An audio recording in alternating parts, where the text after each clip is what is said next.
इस लेक्चर में हम पढ़ने वाले हैं ब्रेन के बारे में। ब्रेन हमारा मस्तिष्क। सबसे पहले देखते हैं इसकी लोकेशन क्या है। तो लोकेशन जो ब्रेन का है वो है बिलो आर क्रेनियम। क्रेनियम का मतलब होता है स्कल। जो स्कल है उसके अंदर हमारा ब्रेन होता है। नेक्स्ट है इसका वेट। तो 1350 ग्राम से लेके 1450 ग्राम तक होता है वेट का ब्रेन इन अडल्ट्स। तो हम अगर एवरेज देखें तो 1400 ग्राम्स या 1.4 kg होता है हमारे ब्रेन का वेट। जो चिल्ड्रन होते हैं उनका वेट थोड़ा छोटा होता है ब्रेन का, वो होता है अप्रॉक्स 350 ग्राम से 400 ग्राम्स तक। नेक्स्ट है ग्रोथ। तो जो हमारा ब्रेन है ये एक बहुत ही डरावना सच है कि जो उसका ग्रोथ है वो होता रहता है till the age of 25 years. उसके बाद ऐसे चलता है ब्रेन, मतलब 2.2 gram per year in females जो ब्रेन का साइज़ है वो डिक्रीज़ होता है, और 2.7 gram per year in males brain का साइज़ डिक्रीज़ होता है। तो 25 ईयर्स तक आपका ब्रेन बढ़ता रहता है। उसके बाद 2.2 gram per year in females and 2.7 gram per year in males आपका ब्रेन का साइज़ घटता रहता है। तो यहाँ पे हमने देख लिया लोकेशन, वेट और जो उसकी ग्रोथ है उसके बारे में। नेक्स्ट है इसका पर्पस। तो पर्पस तो लिखने की ज़रूरत नहीं है। बेसिकली सारी जो चीज़ें हैं, हमारा इंटेलिजेंस, हमारी याददाश्त, हमारा कंट्रोल ऑफ बॉडी, जो रेगुलेशन ऑफ वेरियस ऑर्गन्स हैं, सारी चीज़ें कहीं ना कहीं ब्रेन से ही रिलेटेड होती हैं। नेक्स्ट है पार्ट्स। तो जो ब्रेन है उसके 3 पार्ट होते हैं। पहला होता है फोर ब्रेन, दूसरा होता है मिड ब्रेन, तीसरा होता है हाइंड ब्रेन, जो पीछे वाला पार्ट है, हाइंड ब्रेन। इनका साइंटिफिक नेम भी हमें जानना ज़रूरी है। फोर ब्रेन का साइंटिफिक नेम होता है प्रोसेंसिफेलॉन। मिड ब्रेन का साइंटिफिक नेम होता है मीजोएंसीफेलॉन, और जो हाइंड ब्रेन है उसका साइंटिफिक नेम होता है रोम्बेंसीफेलॉन। इतना ज़्यादा याद करने की ज़रूरत नहीं है, लेकिन बस याद कर लो। प्रो मतलब फर्स्ट वाला पार्ट जो फोर ब्रेन है, मीज़ो मतलब सेकंड, और रोम्बो मतलब थर्ड। तो प्रो, मीज़ो, रोम्बो, प्रोजेंसीफेलॉन, मीज़ोएंसीफेलॉन और रोम्बोएंसीफेलॉन, ये 3 पार्ट्स होते हैं ब्रेन के। अब इनका फर्दर डिवीज़न होता है, वो फर्दर डिवीज़न हमारे लिए ज़्यादा इंपॉर्टेंट है। जो फोर ब्रेन है वो 3 पार्ट में डिवाइडेड होता है, थैलेमस, हाइपोथैलेमस और सेरिब्रम। थैलेमस, हाइपोथैलेमस और सेरिब्रम। मिड ब्रेन अकेला होता है, मिड ब्रेन में कोई पार्ट्स नहीं होते। और जो हाइंड ब्रेन है, जो पीछे वाला पार्ट है, जो ब्रेन स्टेम रहता है वहाँ पर, उसके पार्ट्स होते हैं सेरिबेलम, सेरिबेलम। सेकंड पार्ट होता है, अरे यार ये कैसे चली sir pencil, cerebellum. Second part होता है आपका पॉन्स। थर्ड पार्ट होता है मेडुला ऑब्लोंगटा। तो ये हाइंड ब्रेन के 3 पार्ट्स होते हैं, और मिड ब्रेन अकेला होता है, मीजोएंसीफेलॉन इज अलोन। ठीक है। एक और फैक्ट याद रखना कि जो थैलेमस है और हाइपोथैलेमस है, इन दोनों को मिला के बोला जाता है डाईएंसीफेलॉन, डाईएंसीफेलॉन। ठीक है। तो fore brain, mid brain, hind brain. Fore brain के पार्ट्स हो गए थैलेमस, हाइपोथैलेमस, सेरिब्रम।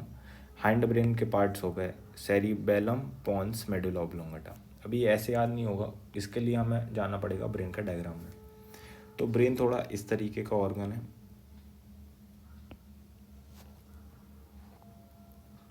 इसमें ये वाला जो पार्ट है वो होता है आपका फोर ब्रेन, ये वाला पार्ट होता है हाइंड ब्रेन, और यहाँ पे छोटा वाला पार्ट होता है mid brain. Fore brain is the biggest part, mid brain is the smallest part. तो सबसे बड़ा होता है फोर ब्रेन, फिर होता है हाइंड ब्रेन, और सबसे छोटा होता है मिड ब्रेन। फोर ब्रेन में आपका यहाँ पर आता है cerebrum, which is 80% of fore brain. यहाँ पे होता है थैलेमस, और उसके नीचे होता है हाइपोथैलेमस। मिड ब्रेन अकेला मिड ब्रेन है। बाकी ये जो ब्रेन स्टेम है, ये टोटल होता है आपका ब्रेन स्टेम, ये वाला पार्ट, इसको मिटा देता हूँ ऐसे सही लगे। ये जो है वो ब्रेन स्टेम है, नीचे की तरफ जाती चली जाती है।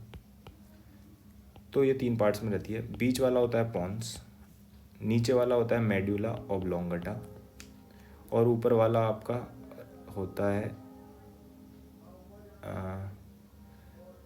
ये मिड ब्रेन ही रहता है बेसिकली, ये पूरा मिड ब्रेन ही रहता है। मिड ब्रेन, पॉन्स और मेडुला ऑब्लोंगेटा, इसी को ब्रेन स्टेम कहते हैं। और आगे चल के यही आपका वर्टिब्रा से जुड़ जाता है। Joins spinal cord, medulla oblongata is that organ which joins spinal cord, याद रखना। मेडुला ऑब्लोंगेटा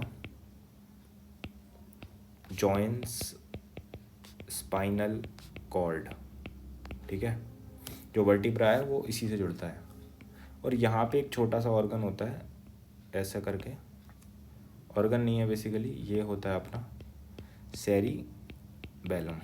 तो इस सेरिबैलम, पॉन्स और मेडुला ऑब्लोंगेटा बनाते हैं आपका ये वाला जो पार्ट है। ये वाला जो पार्ट है वो है आपका हाइंड ब्रेन, ये वाला जो पार्ट है वो है आपका फोर ब्रेन, और ये वाला जो पार्ट है वो आपका मिड ब्रेन, ठीक है। तो ये होता है ब्रेन का स्ट्रक्चर। तो ये हमने देख लिया ब्रेन होता क्या है, इसके पार्ट्स क्या है, ग्रोथ क्या है, लोकेशन क्या है, वेट क्या है, ठीक है। अब जो पार्ट्स हैं उसका हमें फंक्शन देखना है कि कौन सा पार्ट क्या फंक्शन करता है। सबसे पहले हम हाइंड ब्रेन के फंक्शंस पे चलते हैं। हाइंड ब्रेन से हम स्टार्ट करेंगे। हाइंड ब्रेन का सबसे पहले हम नाम देख लें, वो होता है रोम्बेंसीफेलोन। रोम्बेंसीफेलोन, याद रखना, रोम्बो से, रोम्बेंसीफेलोन। हाइंड ब्रेन के 3 पार्ट्स होते हैं, 1 2 3। पहला होता है मेड्यूला ऑब्लोंगेटा, दूसरा होता है आपका सेरिबैलम, सेरिबैलम वही छोटा वाला पार्ट, मेडुला ऑब्लोंगेटा जो वर्टिब्रा से जोड़ेगा, और तीसरा होता है पॉन्स। तीनों के बारे में हमें पढ़ना है। मेडुला ऑब्लोंगेटा वो है जो इनवॉलंटरी फंक्शंस को कंट्रोल करता है। इनवॉलंटरी फंक्शंस, इनवॉलंटरी फंक्शंस मतलब जिसके बारे में हमें सोचना ना पड़े।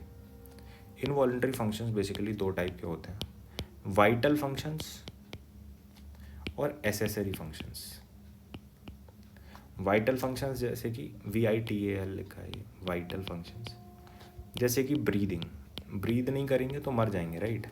तो ये कब हमें सिग्नल देगा लंग्स को कि हाँ भाई ब्रीद करना है, ये मेडुला ऑब्लोंगेटा देखेगा। हार्ट बीट, दिल नहीं धड़केगा मर जाएंगे, तो ये वाइटल हो गया, हमारे जीवन के लिए वाइटल है, ये बहुत ज़्यादा ज़रूरी। तो हार्ट बीट, डाइजेशन, खाना नहीं पचेगा तो एनर्जी कहाँ से आएगी, हमारा ब्लड का सर्कुलेशन। तो ऐसी टाइप के जो फंक्शंस हैं वो मेडुला ऑब्लोंगेटा करता है, और ये वाइटल फंक्शंस होते हैं, हम बिना सोचे समझे इनवॉलंटरी फंक्शंस की तरह इन्हें कर सकते हैं। इन्हीं इनवॉलंटरी फंक्शंस को बेसिकली ऑटोनॉमस फंक्शन भी बोलते हैं। ऑटोनॉमस मतलब ऑटोमेटिकली हो रहे हैं, हमें कुछ सोचना नहीं पड़ रहा। एसेसरी फंक्शंस मतलब जो कि ऑटोमेटिकली हो तो रहे हैं, हमें कुछ सोचना नहीं पड़ रहा, लेकिन इतने ज़रूरी भी नहीं है। जैसे कि यॉर्निंग, आपको जमवाई आ रही है तो भाई आ रही है, क्या कर लें, मतलब नहीं भी आएगी तो फ़र्क नहीं पड़ेगा। स्वेटिंग, अब पसीना आ रहा है, कभी कभी नहीं भी आएगा तो ऐसा नहीं है ना कि मर जाएंगे, लेकिन बिना सोचे ही आ जाता है ना। स्नोरिंग, आप सो रहे हैं, घर्राटे मार रहे हैं। स्नीजिंग, छींक आ गई, नहीं भी आती तो क्या फ़र्क पड़ता, हिकअप्स, हिचकी आ रही है, अब वो जो भी हो, कुछ भी दिखा रहे हो मतलब, लेकिन हम सोच नहीं रहे हैं, लेकिन ये इतना ज़्यादा वाइटल भी नहीं है। ये दोनों ही चीज़ें अपना मेडुला ऑब्लोंगेटा करता है। मतलब जो भी इनवॉलंटरी एक्शंस हैं जो हम सोच नहीं पा रहे हैं, जिनके बारे में हमें सोचना ज़रूरी नहीं है, वो मेडुला ऑब्लोंगेटा देखेगा। तो ये हो गया अपना मेडुला ऑब्लोंगेटा वाला पार्ट। अब आ जाते हैं सेरिबेलम वाले पार्ट पे। सेरिबेलम के साथ बहुत ही इम्पोर्टेंट चीज़ है, उसको मैं रेड पेन से यहाँ लिखूँगा बाद में। पहले इसके फंक्शंस के बारे में देखते हैं। बेसिकली सेरिबेलम करता क्या है, हमारे बॉडी को बैलेंस करने में मदद करता है, हमारे मसल्स का मूवमेंट करने में मदद करता है।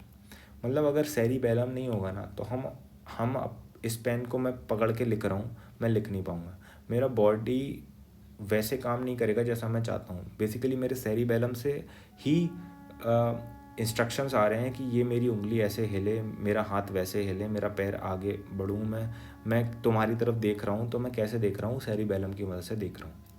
इतना इम्पोर्टेंट फंक्शन होने की वजह से हम सीधे भी खड़े हैं तो सेरिबेलम की वजह से खड़े हैं, इसीलिए इस स्ट्रक्चर को बोला जाता है। और ये जो है वो छोटा सा इधर को छुपा हुआ है, देख रहे हैं आप, ये ऐसा छोटा सा, तो इसकी वजह से दो नाम इसको और बोले जाते हैं। इसको बोला जाता है लिटिल ब्रेन, क्योंकि ब्रेन का छोटा सा लिटिल ब्रेन जैसा लगता है। और इतना इम्पोर्टेंट है कि इसको बोला जाता है ट्री ऑफ लाइफ, कि पेड़ की तरह हम सीधा खड़ा नहीं हो सकते इसके बिना, ट्री ऑफ लाइफ। तो सेरिबेलम है, ये काफ़ी ज़्यादा इंपॉर्टेंट हमारा पार्ट है हाइंड ब्रेन का। रोम्बेनसीफेलोन पढ़ रहे हैं हम, मेडुला ऑब्लोंगेटा और सेरिबेलम के बारे में हम देख रहे हैं। तो ये बॉडी बैलेंस में मदद करता है, मसल मूवमेंट में मदद करता है। नेक्स्ट किस चीज़ में मदद करता है, ये स्पीकिंग में ही मदद करता है, क्योंकि हमारे जो हम बोल रहे हैं तो स्पीक करते समय भी तो हमारे लिप्स मूव कर रहे हैं, हमारा मसल मूव कर रहा है, बेसिकली गाल मूव कर रहे हैं, तभी तो हम बोल पा रहे हैं। तो ये जो मसल मूवमेंट है ये भी सेरिबेलम ही कंट्रोल कर रहा है। अब आता है इसमें एक बात कि अल्कोहल का क्या रोल है। अल्कोहल जब हम पीते हैं तो आपने देखा होगा वो इंसान सही से चल नहीं पाता, सही से बोल नहीं पाता। क्यों होता है ऐसा? क्योंकि अल्कोहल बेसिकली आपका जो सेरिबेलम है उसको इफ़ेक्ट करता है, सेरिबेलम को अफेक्ट करता है सॉरी ए। अब अगर सेरिबेलम को अफेक्ट किया जाएगा तो हमारा मसल मूवमेंट जो है वो इतना अच्छे से नहीं हो पाएगा। इसीलिए हमें अल्कोहल नहीं पीना चाहिए, क्योंकि अगर जो बहुत ज़्यादा अल्कोहल पीते रहते हैं उनका सेरिबेलम थोड़ा परमानेंटली भी डैमेज हो सकता है, और सेरिब्रम भी थोड़ा बहुत असर करने लग जाता है अगर आप ज़्यादा अल्कोहल पीते हैं तो ये हो गया आपका सेरिबेलम वाला पार्ट। नेक्स्ट है पॉन्स।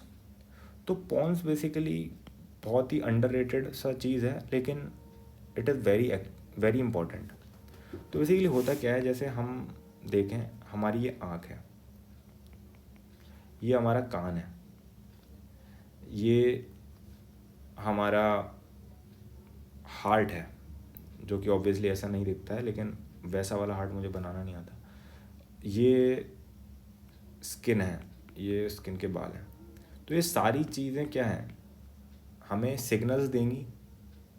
ये सेंसरी तरीके की चीज़ें, ये हमें सिग्नल देंगी हमारे ब्रेन को कि भाई बताओ तो करें क्या, ये जो सिग्नल मिल रहा है करें क्या। दिल बोलेगा धड़कना है, सिग्नल तो दो कि धड़कूं।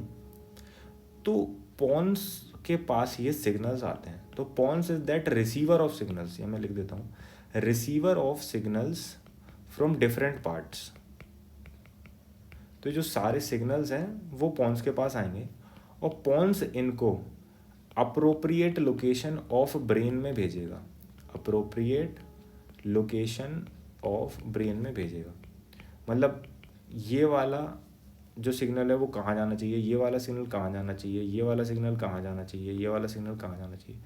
मतलब वो अलग अलग पार्ट ऑफ ब्रेन ही तो अलग अलग चीज़ों को देख रहे होंगे, तो वो हमारा पॉन्स देख रहा होगा कि किसको कहाँ जाना चाहिए।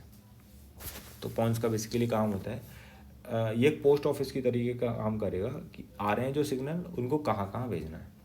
और हमने पॉन्स की लोकेशन देखी है, जस्ट मेडुला ऑब्लोंगेटा के ऊपर होता है। तो इसका एक सेकंड होता है helps medulla oblongata, second function होता है, ये हेल्प भी करता है मेडुला ऑब्लोंगेटा की। तो ये दो चीज़ें हैं। अगर जैसे मान लो इनवॉलंटरी फंक्शन कौन कंट्रोल करता है, ऐसा कोई क्वेश्चन आ जाओ, मेडुला ऑब्लोंगेटा ऑप्शन में ना हो, तो आप पॉन्स मार सकते हैं कि मतलब वही कर रहा है ना हेल्प। वैसे तो मेडुला ऑब्लोंगेटा एक ऑप्शन में, पर मैं बता रहा हूँ कि ये भी हेल्प करता है मेडुला ऑब्लोंगेटा की। तो हमारा हाइंड ब्रेन यहाँ पे कंप्लीट हुआ कि हाइंड ब्रेन में 3 पार्ट्स थे, मेडुला ऑब्लोंगेटा, सेरिबेलम और पॉन्स। मेडुला ऑब्लोंगेटा का काम था इनवॉलंटरी फंक्शंस को देखना, सेरिबेलम का काम था हमारा बेसिकली बैलेंस के बारे में। हम सीधे खड़े हैं सेरिबेलम की मदद पे, तो ट्री ऑफ लाइफ भी बोला जाता है इसको। और पॉन्स है हमारा मैसेंजर टाइप का बंदा कि कहाँ अप्रोप्रिएट सिग्नल को कहाँ भेजना है। ठीक है, नेक्स्ट आते हैं हम अपने मिड ब्रेन पे। भले ये छोटा है लेकिन इसका भी बहुत ही इंपॉर्टेंट फंक्शन है। तो मिड ब्रेन जो है इसका नाम क्या होता है, मीजो एनसीफेलॉन। मीजो एनसीफेलॉन, इसका एक और नाम भी होता है सिक्स्थ सेंस। आया ना मजा, सिक्स्थ सेंस क्यों, वो मैं आपको बताता हूँ। हमारे पास 5 सेंसरी ऑर्गन्स होते हैं। कौन कौन से, आईज, ईयर्स, स्किन, टंग, नोज। तो ये 5 चीज़ें होती हैं जिससे हम कोई भी सेंस ले सकते हैं। इनमें जो आई और ईयर वाला पार्ट है वो हमारा कंट्रोल करता है मिड ब्रेन। मतलब आँख से, और जो मतलब यहाँ पे आप देख रहे हैं ना, ये जो आँख का और कान का सिग्नल आएगा वो पॉन्स मिड ब्रेन के पास भेज देगा कि भाई मिड ब्रेन तुम देख लो, ये जो आँख और कान का सिग्नल आ रहा है मिड ब्रेन तुम देख लो।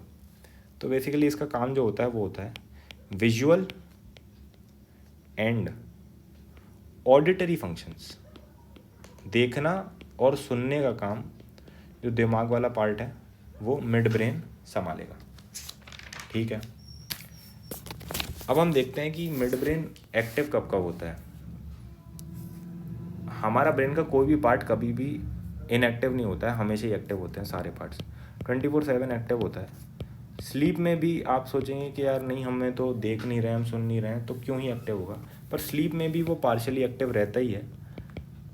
कभी मम्मी बुलाती हैं तो आप उठ जाते हैं, है ना, तो आपको कुछ ना कुछ सुनाई दे रहा है तभी तो उठ जाते हैं। तो ये स्लीप में भी पार्शियली एक्टिव रहता है, कुछ चीज़ें सुनाई देती हैं, कुछ चीज़ें नहीं देती हैं, तो इस तरीके से काम चलता है। और जो हमारा सिक्स्थ सेंस है, हमें कई बार महसूस हो जाता है ना कि यार कोई आपदा आने वाली है, तो वो जो सिक्स्थ सेंस है वो भी मिड ब्रेन ही कंट्रोल करता है, सिक्स्थ सेंस। तो इसीलिए इस ऑर्गन को कभी कभी सिक्स्थ सेंस ऑर्गन